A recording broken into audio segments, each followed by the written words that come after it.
Welcome back. This is the third class in the series of my Masterclass, Hormone Truths, What We Need to Know About Perimenopause. And I'm excited that you're here to join me, whether you're in class or watching the replay. We're going to connect some more dots, right? If we, hopefully you have a better understanding. The whole goal is to help us to understand, right? What perimenopause is, how it can affect us differently, and some tools to start incorporating. Okay, so this class, we're going to dive a little bit deeper, and I'm really going to give you some tools to use. Okay, hopefully, we are having a better understanding that when we talk about perimenopause, it's not the same for everybody, which also means the same solution isn't always going to work for everybody, right? And so from my perspective, right, we are supporting the body, right? We're supporting the body with those natural transitions. And oftentimes, again, I'm going to harp on it again. I'm going to do a little bit of a review, so we can continue to understand things. Sometimes it takes us a couple of times to hear things, and maybe I will say it a little bit differently this time, and it kind of clicks because our understanding of perimenopause. So we've been told, right, that perimenopause can occur anywhere between like 35 years old and 55 years old. That's a huge discrepancy. There are generations of women who've never talked about perimenopause. And or we always have this impression, right, that menopause is a pretty intense, uncomfortable transition or period of in our lives. And it's just something that we have to endure as women, right? And I think this is where this is what part of my passion project of why I'm trying to help us to connect the dots and understand where these things come from, because it doesn't have to be the case, right? Perimenopause doesn't have to be this rocky roller coaster. It can be smooth transition, right? I had a lot of folks, yeah, bring up different questions of like, well, where how do I know if I'm in perimenopause? Right? And I'm going to talk about that a little bit more. The definition that we've talked about is we can see early menopause, late menopause, and then menopause. Or sorry, huh, early perimenopause, late perimenopause, and then menopause. And those definitions or that criteria is solely based on menstruation or our periods, our bleeding menses, right? It is not, criteria is not based on the over 30 symptoms that can occur in perimenopause, right? So I want you to keep that in mind. Now, I to keep on track, I'm going to share again another PowerPoint with you. Let's see. And today we're talking about tools, right? This is the third class in the series. Hopefully, we've got an understanding of our hormones, right? When we talk about hormone imbalance, what does that all entail? So, in case we've missed the other replays and you guys are here for the first time, welcome. But I want to do a little bit of background, okay? Because when we talk about hormones and we say, oh, I think my hormones are out of balance, I have this happen all over the time, right? I have people reach out to me and say, Dr. Carmen, I need help with my hormones. I feel like my hormones are out of balance. So I said, okay. And then we ask a lot of questions to find out which hormones or what relationship of hormones is out of balance. Okay. So our hormones include, again, our thyroid hormone, our cortisol hormone, and our sex hormones, our estrogen, our progesterone, and testosterone. These are the biggest players, right? Now, like I've said before, these are not the only players. We have our insulin hormone, right? Things like vitamin D and melatonin is considered a hormone. We have DHEA, it's a hormone. There are quite a few hormones that our body makes. These are just the biggest players that most people are familiar with. Okay.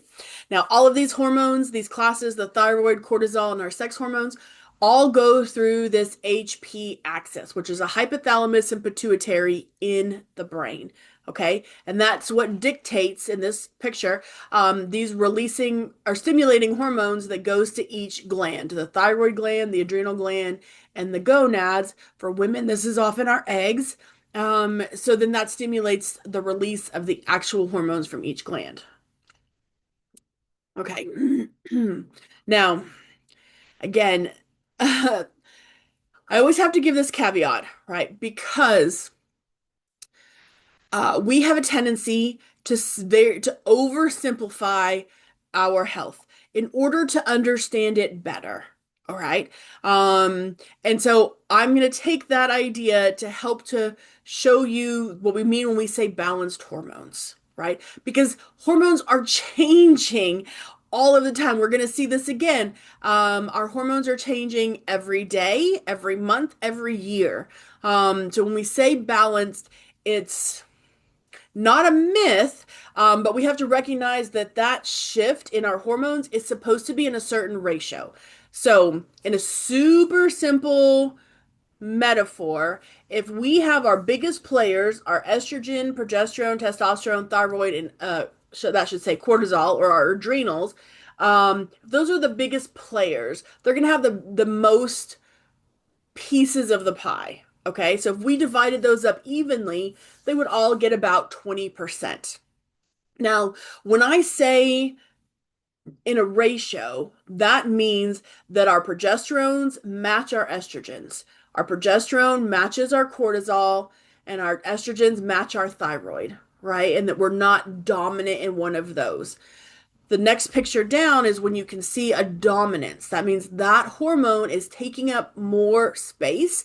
We're either producing more compared to the other hormones, or we are not clearing those hormones or metabolizing them compared to the other hormones, right? This is why we talked about last class our detoxification pathways, our gut health, right? And then even those xenoestrogens, because if we are not clearing those hormones, it can cause a problem, right? Because if it's still the same pie, if you will, and we are cortisol dominant or estrogen dominant, well, it's taking away from somewhere else down the line, right? And that's because of how we make our steroid hormones.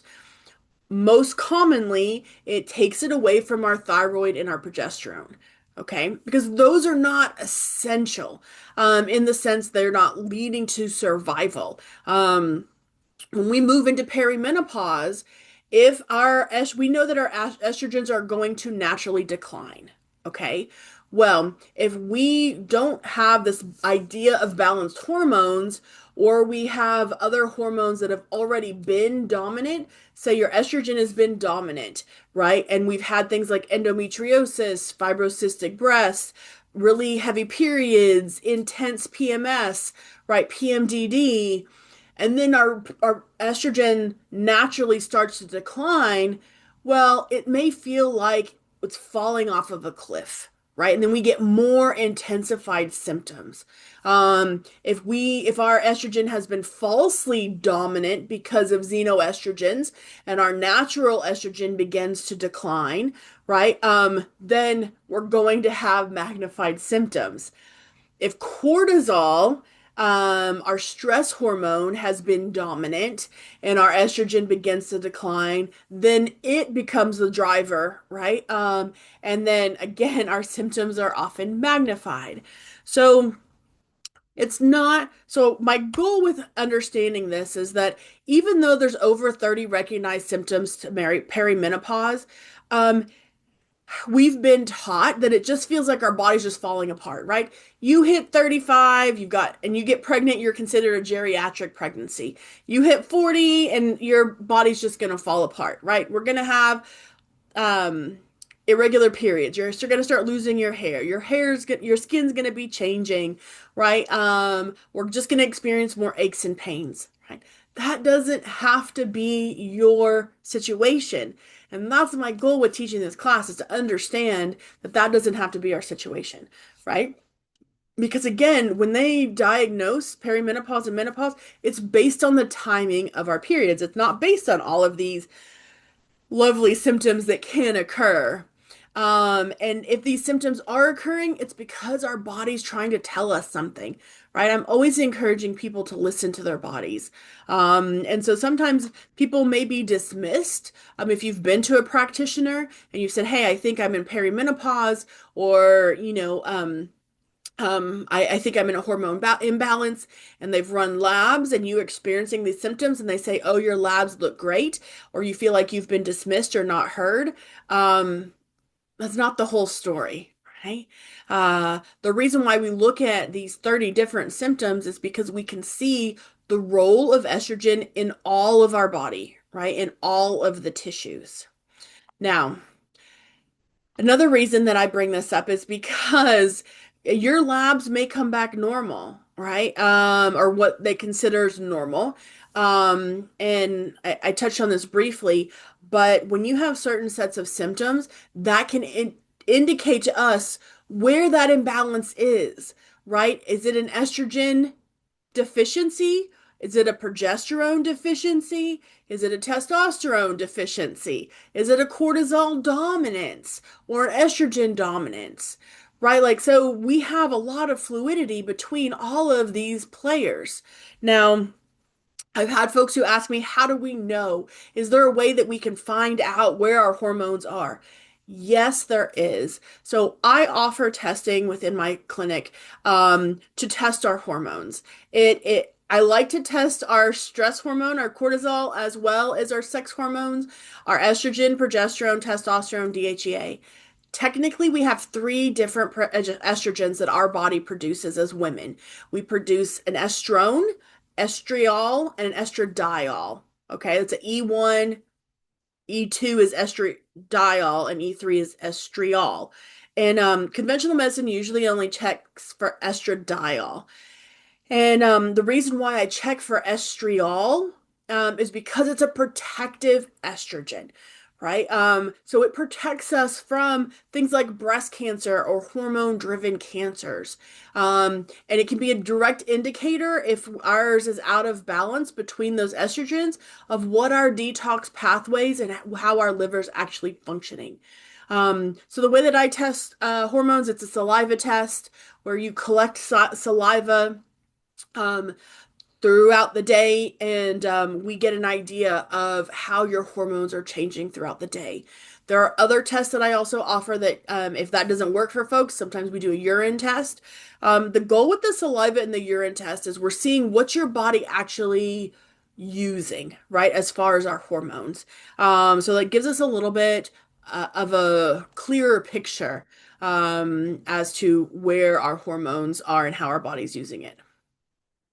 So we're revisiting this easy, pathway and looking at again how our body makes our sex hormones. So we make cholesterol. It goes to this hormone called pregnenolone, and then it forks. Right? This bottom fork goes to DHEA. This feeds our sex hormone leg, our testosterone, this estradiol. This is that estrone, E1. DHT, this is a metabolite of testosterone. Um, and then pregnenolone can feed progesterone. Again, progesterone forks. Progesterone feeds the adrenals, which is where this aldosterone and cortisol are found. Um, and if those needs are met, then it will feed the sex hormone leg, this leg down here. Okay. Um, If our needs are not met as far as the demand for cortisol, then progesterone will always give priority to cortisol. So, um, keep this in mind, all right? Because progesterone can be a very significant player. Progesterone affects our sleep, it affects our memory, it affects our mood. So sometimes what we think is an estrogen deficiency and our body's not making enough estrogen, it's that we may also be super low in progesterone, and that might be, yeah, a component. Now, I'm going to back up a little bit because I had this come in today. Cholesterol, right? as we are in perimenopause, and move into menopause, if our body is trying to keep up with the production of these hormones, we will naturally make more cholesterol. Okay. So some folks, again, this idea, well, we turn 40 and all of a sudden our cholesterol is high. If that is the case, it is a symptom that our body needs some support somewhere. Right. So this is that cholesterol link. Okay. Now, again, we've seen this one too. And because I want to emphasize, our estrogen and our progesterone are matched through our reproductive years, right? They're supposed to be. This isn't the case for everybody. If people have experienced PCOS, again, estrogen dominance, endometriosis, fibrocystic breasts, if people have been experiencing postpartum depression, or postpartum changes, then again, our estrogen and progesterone haven't been matched. But ideally, they're supposed to be matched. That's why you see these orange and these blue lines together. And the person, the woman who goes through life and their hormones are matched, or maybe they weren't matched in the beginning, or paired in the right ratio. And then they've worked with me or a naturopathic doctor, and have balanced their hormones. So now their periods aren't as intense. They're not getting anemic anymore, right? They're not having multiple periods a month. They can go back to work. They're not, having to check out for a couple of days while they're on their period.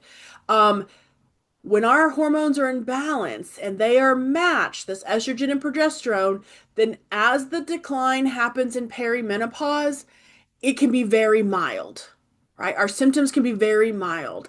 This is why some women don't experience hot flashes or night sweats. Some women, right? I have those people who ask me a lot. They're like, well, maybe I'm in perimenopause, but I don't experience that, you know. And so we will question, right, how we're feeling or some of our symptoms because we don't have the typical hot flashes, night sweats, right?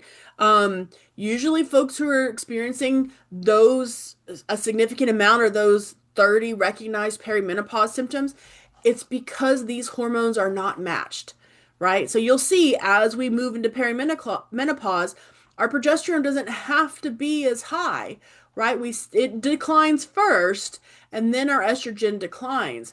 But if our progesterone falls off a cliff and doesn't gradually get this pairing, we're going to experience more intense symptoms. Okay, so when we're moving in perimenopause, again, right? Early perimenopause is technically the criteria is defined is if your period is naturally supposed to be about 7 days, the bleeding, right? And our period starts at day one is when bleeding starts, right? They usually last about 7 days. Now, if your cycle is naturally a little bit shorter, say, 5 days, that's okay. But if it starts decreasing to 3 days or 2 days, or it starts increasing, your periods lasting more than 7 days, then we're starting to look at early perimenopause. Okay. Late perimenopause is technically defined as you missing 2 cycles or going 60 days without a period, right? And then it picks back up and it starts to kind of feel a little bit sporadic. Menopause is defined by having 12 months without bleeding, right? So there's a big window of transition there. Now, regardless of where we are in perimenopause or if we've moved into perimenopause, we can still support our body, right? So we may not be producing our hormones at these levels, right? But we're still producing hormones. Because as we move into perimenopause, right, we're not as worried about sort of our uterine lining. And so that's why we see lesser amounts, but we still see a cyclical shift. So, our technically the first half of the cycle, which is day one when bleeding starts to about day 15-ish, is called the follicular phase, right? And then they call the from the 15 to they say that an ideal period is 28 to 30 days. Technically, it's 28 to 35 days. There's only about they estimate 20% of women who get that 28 to 30 days. So we can go out to 35. We don't want a period shorter than 21 days, or really shorter than 28 days, because that points towards a little bit of a progesterone deficiency. Um, but we still see this shift, right? And this change. So we're going to focus on this a little bit because, again, as women, our cycles are always changing, depending on what day we're in, what month we're in, but ways that we can support the body, right? So we've talked about ways to support the body with our B vitamins, our C, vitamin D, vitamin C complexes, right? We've talked about supporting the body with our xenoestrogen or our fiber to help clear xenoestrogens, right? Foods high in sulfur, garlic, onions, leeks, right? Cruciferous vegetables to help with phase one in the liver. So this is another component that we can do to support this hormone shift. Okay. And it's called seed cycling. So I don't know if you're familiar with seed cycling. I really appreciate it. And I'm going to tell you why it works, what the research says, and this can be effective for all females, okay? Women who are menstruating, girls who are in puberty. They even show it to be effective for in menopause, okay? People who haven't had their period for 12 months. Now, before electricity, right? Before electricity, when we slept under the stars, a lot of women, their periods or their menses were synced with the moon cycle. Okay. So, for some of us, if you sleep in a place that has artificial light, so if you've got a night light or, like a charging port light in your bedroom at night, then sometimes we lose this connection. But for other folks who sleep in darkness, or if they leave a window open, and they see the light of the full moon, then sometimes your cycles will still sync with the full moon. If you don't even know, I would encourage you to go check and see when the full moon is, when the new moon is, and see where you are in your cycle. Okay. It might be an interesting experiment. So, traditionally, usually, ovulation can either start on the new moon or the full moon for folks. It kind of depends on yeah, where you are, or if you're synced with other women in the household, or like yeah, communal living situations. So, what we see though is so this one's a little bit backwards, but the first 15 days, right? That follicular phase, that is when our estrogen is dominant. Our estrogen's the biggest player, right? This is in perimenopause, technically in menopause as well. And so regardless of whether your cycles are synced with the moon or not, day one is always when your bleeding begins. Okay. So, if you go back and look when your last period started, that is day one, right?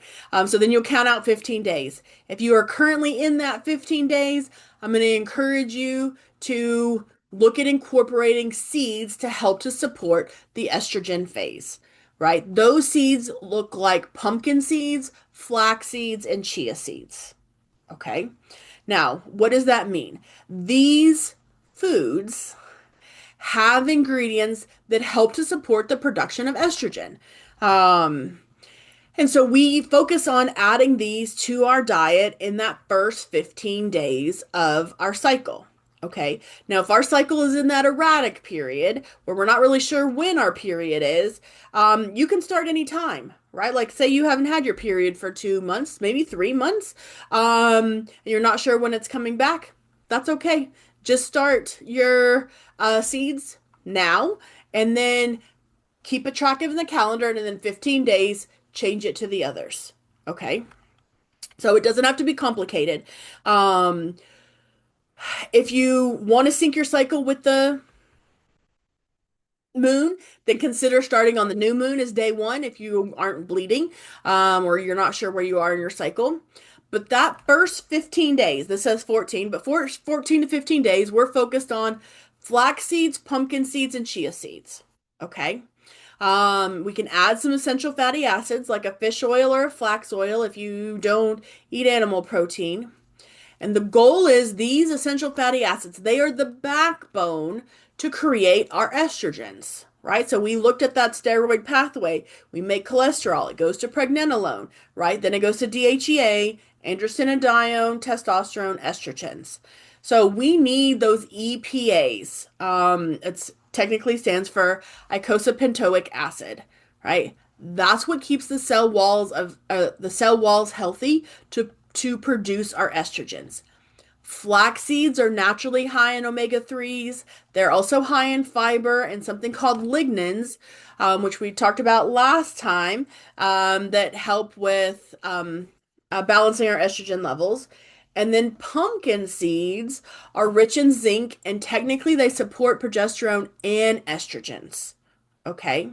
Now, if we're aiming for 1 to 2 tablespoons of these ground seeds a day, we can mix and match, right? So you could mix flax, pumpkin, and chia. You could focus just on flax seeds, just on pumpkin, or just on chia seeds. All right. Some people think they need to have 1 tablespoon of each. That's not necessarily true. So I have chia seeds in my house right now. So I would be using that in this 2 weeks. And then when I run out or when I go back to the store, I will add some pumpkin seeds or some flax seeds. Now, a quick message about flax. If you are buying flax seeds, I want you to look for um, whole flax seeds. And I want you to consider grinding them at home. Okay. If you buy ground flax seeds that are already ground up, you're going to get them for the fiber, but the omega 3s are not going to be there. Okay? Because what happens when they grind up the flax seeds, you're increasing the surface areas of the seeds and increasing the exposure to oxygen, which oxidizes those fatty acids, and then they're no longer full of omega 3s. Right? So usually we're buying raw whole flax seeds, running them through a coffee grinder. Usually we're grinding up like 1 to 2, maybe 3 tablespoons to last you a couple of days, and then adding them to your smoothies, sprinkle them on your salad, put them in your spaghetti sauce, however you want to enjoy them. Uh, Add them to your chia pudding, right? To help get those flax seeds in. Okay. Now, the opposite side. That's the first 14 days, 15 days. Okay. The next one is days 15 to when bleeding starts again. So usually it's 15 to like 30-ish, up to 35 days.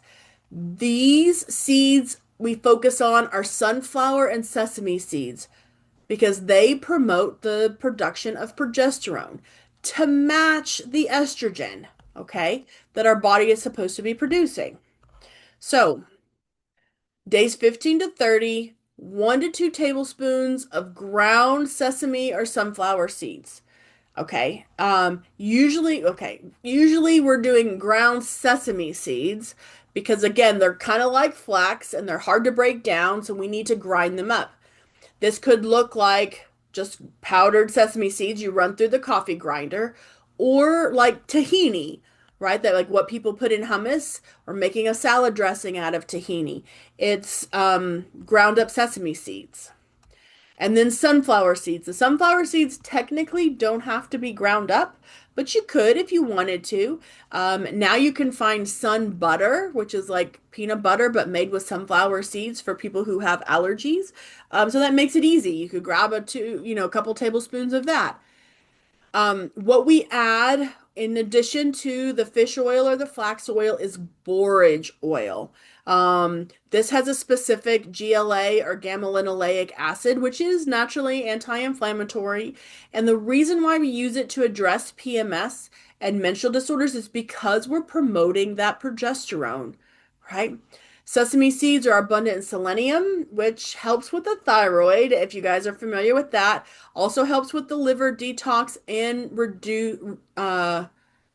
reduce our estrogens or get rid of excess estrogens. The sunflower seeds contains vitamin E that supports our progesterone production, right? So hopefully we're starting to see some of those relationships, right? Um, Now we can do this again by adding those things. I do have a couple of recipes. There's some online that you can find on making crackers with these seeds. I make something called like Zoom balls and I put them in the freezer so they're available in the time of the month that I need them. And they have a foundation of these seeds. And sometimes I use oat flour and coconut oil. Sometimes I do like a almond butter or a sun butter to get them to stick together. Okay.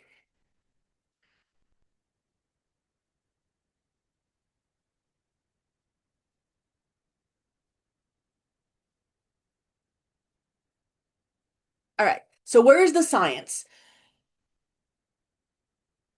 So we see seed cycling to be beneficial not just for balancing our estrogen and progesterones, but also to help like reduce our hot flashes or hot flushes. Sometimes when we add a flaxseed at night, we can also help to address night sweats, right?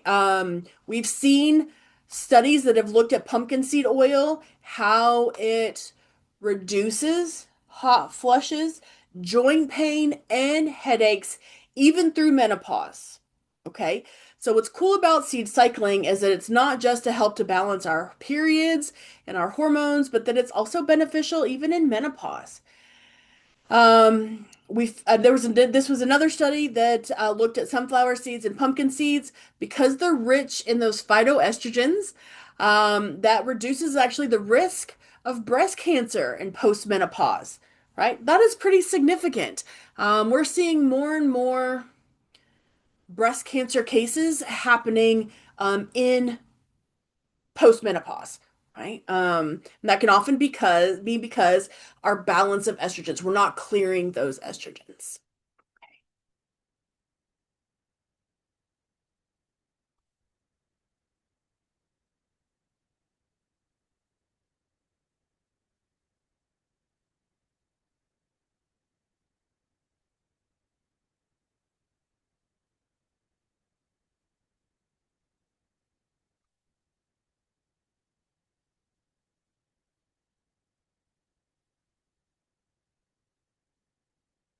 Okay, sorry.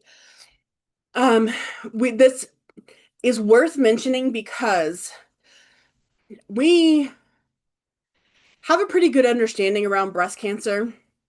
And nowadays, we have a pretty great prognosis around breast cancer in the conventional world. But if we can reduce our risk by balancing our hormones and making sure our estrogens aren't too, our estrogens are matched with progesterone and they're not too stimulating on their own, right? We've talked about the role of estrogen. We know estrogen is supposed to stimulate cellular growth, right? It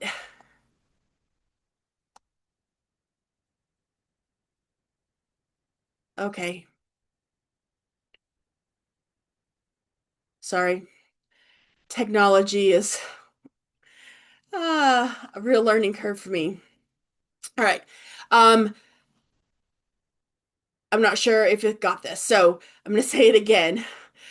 The importance of reducing our risk for breast cancer post menopause is really important because we already know that often breast cancers that are estrogen dominant or that those cells respond to estrogens is because we're not clearing the estrogen the way we're supposed to, right? And so that's where that buildup of xenoestrogens is so important to pay attention to, but also to balance out our estrogens and progesterones. Because again, if our estrogen is unmatched for any reason, that's what increases our risk for breast cancer and other hormone-driven cancers as we age.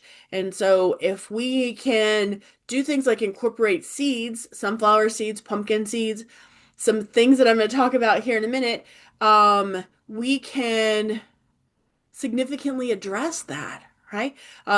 Breast cancer is definitely one of those cancers that we are seeing more and more effective reduction of risk with lifestyle, right? Things like eating cruciferous vegetables, things like exercising, right? When before, often we were taught that breast cancer was genetic, right? Or if it runs in families, then, or if we have the BRCA gene, then we're more susceptible to breast cancer. Yes, some of that may be true, but that is not the only component of our risk. And so I thought it was really interesting that we could see this relationship of incorporating seeds to not only address symptoms of perimenopause and menopause, but also to, right, reduce our risk long term. That is pretty significant. So, okay. Now, today's class is not as long because I want to give you guys some tangible things. So if you've noticed or you've stuck with me through all three classes now, we're getting some great ideas to start supporting our health. Okay. When I created this masterclass, I wanted us to start seeing ways to connect the dots of like, what is perimenopause? Why, yeah, is it so different for everybody? And tangible things that we can do.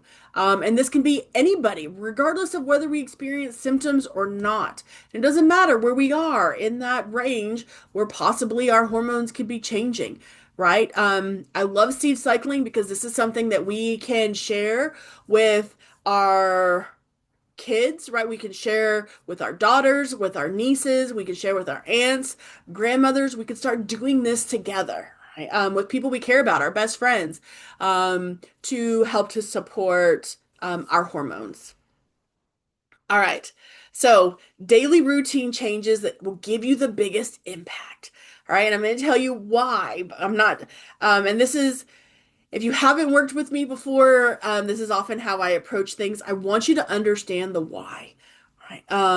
For a couple of different reasons. One, I don't do well if you just tell me what to do and you don't tell me why, right? I don't like to be told what to do. I don't like to tell people, right? You should be doing this just because I said so. Mm. I'm a big believer that we can make our own informed decision, right? And I respect that. I will hold space for your decision. I want to help you understand, right? And to get all the information and the different perspectives. That's why we connect the dots. So, seeing the sunrise, right? Get outside for at least 10 minutes every morning. This balances your melatonin levels and your cortisol levels. So, when we experience hot flashes, right, it's usually because we have a cortisol dominant. Now, our cortisol is naturally high first thing in the morning, right? It's supposed to be high to get us motivated, get us dressed, get us out of bed, get started, get our day started. And then it's drastically supposed to decline during the day and it be its lowest at bedtime, right? Well, if we aren't getting much sunshine and we're not seeing the sun, we don't have to see the sun rise, but that morning sun, that sends signals to our brain that we need to shut down our melatonin. That will shut down our cortisol as well. So then we don't constantly stay at this elevated level of cortisol, right? The more elevated our cortisol, if we remember the steroid pathway, the higher the demand for progesterone. So then progesterone is not available to match our estrogens. So then, as our estrogens are needed, if we don't have the progesterone, we have more significant perimenopause symptoms. Movement. Movement within the first 2 hours of waking up. This helps to lower your cortisol levels. Right? Now, we know that cortisol is supposed to be that highest when you first get up in the morning, and then it declines, right? It's usually declining midday by about noon. And then it continues to decline, but it's more gradual, right? Well, if we get moving first thing in the morning, it helps to decline that cortisol more gradually and it doesn't just fall off of a cliff. Okay? Because what happens is that if our cortisol stays high and our estrogen is low, then it makes us more susceptible to those vasomotor symptoms, are hot flashes, right? Because that threshold is smaller. So if we could get our cortisol to come down naturally, then we are going to be less susceptible to those specific symptoms. All right. Do something fun every day. This may sound a little bit silly. We often have a tendency to take this for granted.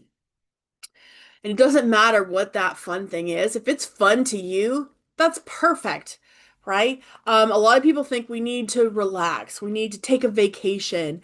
And when we are on vacation or when we're relaxed, that's when we can focus on, right? Like being still or being in the quiet. And that may work for some of us, but sometimes we can't afford to take a vacation every week. If we can do things that are fun, for you, whatever that looks like, something that you truly enjoy, right? That flips that switch so that we are not in survival mode. Because when we're in survival mode, our brain, yeah, um, automatically feeds that primal brain, right? And so then that leads to more survival mode. And we need to flip the switch. If we can flip the switch to the parasympathetic, that restful, regenerative state, right? Then one, our body can heal and repair, but two, the demand for progesterone is not as high because the demand for cortisol is not as high. So then again, we're moving right in a space where our hormones are a little bit more balanced. Yeah. So do something fun every day. Um, if hopefully you've stuck with me the last three classes, the other two classes, and we got a better understanding at connecting those dots. Um, and what I want to emphasize, right, is when we talk about the routine changes, the lifestyle changes, the food, the diet, the supplementations, is that hopefully you're getting an understanding that it's not just going to be one thing, right? That's going to be what like magically gets our hormones back into balance. This very much needs to be, in my opinion, a individualized process, right? Because everybody's different, right? Everybody brings different situations to the table. And your life of hormone changes might be different than the next woman that's sitting in front of me. And so, all of these things are going to be beneficial. Sometimes it's overwhelming when we try to start 42 things at once. And then we get exhausted or overwhelmed and we expect big changes in a short amount of time. And then we get frustrated that those things don't work. Right? What I do is I encourage people to listen to their body. Right? I encourage you to give it time. We see that those hormones fluctuating. I tell folks give it 1 to 3 cycles. If you're making shifts in our lifestyle, in our diet, in our supplements, but we should start checking in and assessing to see those changes or experience or feel those changes, right? There's not a one size fits all. There are different options depending on kind of where we start. And so I've created a program that's Reclaim Your Harmony program. All right, it's a 12-week individualized program.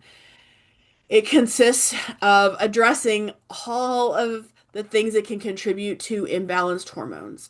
So, if this is where we've had imbalanced hormones our whole life, we've had endometriosis, had ovarian cysts, fibrocystic breasts, we've had cysts, right? If we've had fibroids, if we've had miscarriages, or we've had struggles with infertility, um, our goal is to address the whole person, right? When we look at those 30 symptoms associated with perimenopause, they're anything from our skin changes to our brain changes, our mood changes, right? Our joint changes, inflammation changes in the body. Um, we can see how deep our hormones go our hormones go.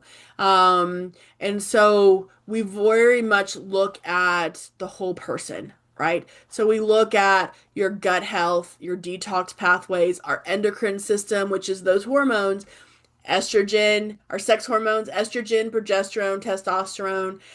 We look at our thyroid hormone, our cortisol. We even look at our insulin. And then we look at the emotions because we're not just physical beings, right? We are also emotional, mental, and there's spiritual components. Our emotions directly impact our physical body. So we address that in this program as well. These pillars are in a specific order in order to support the body's um, production of hormones, elimination or metabolism or detoxification of hormones, and elimination of hormones. It comes with meal plans, a supplement schedule if it's necessary, weekly calls, and a monthly progress report. And so, if this is something that you're interested in and something that you're ready to invest in your health and want to explore, please reach out to me. This is a program that I'm really excited about. I'm passionate about to sharing it, not just to address women's health, but really to reclaim and regain our lives, right? Sometimes perimenopause sneaks up on us. Sometimes it just starts as fatigue, right? And we don't know where that fatigue comes from. And then we start getting more irritable, right? With our family, with our partners. Then, that mood shifts. We start noticing changes in our weight, right? We start noticing changes in our body. We just don't feel right. Well, when our hormones are out of balance and they continue to be out of ratio, then it directly affects how we show up, right? For ourselves, how we show up for our family, our work, our community, right? So this is all included. Yeah. We also do, I didn't put it on this list. We also do test hormones, so you can actually see where your hormones are. So there's an opportunity to test your hormones, so we can see the changes. And then you have an additional add-on opportunity if you want to test your hormones again in 3 or 6 months. So if you want more information about this, please reach out to me. Let me know. I'm excited to share this with you and get you started at reclaiming your harmony, your hormones, in your hormones. Now, thank you guys. I appreciate your patience. I appreciate your flexibility with all of the technology changes.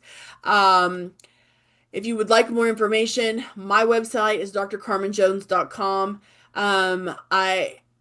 If you would like some support, I've created in my Facebook, you can find me at Dr. Carmen Jones on Facebook. I created a group that's called Hormone Truths and Masterclass. Hormone Truths Masterclass. So if you have questions or you want to create community, come join us over there. Feel free to write in those questions. If you're watching this on the replay, please share this with your friends and family. If you're looking for that personalized plan and want to jump into a 12-week program, I can help. All right. Thank you for your patience, and we will see you next time.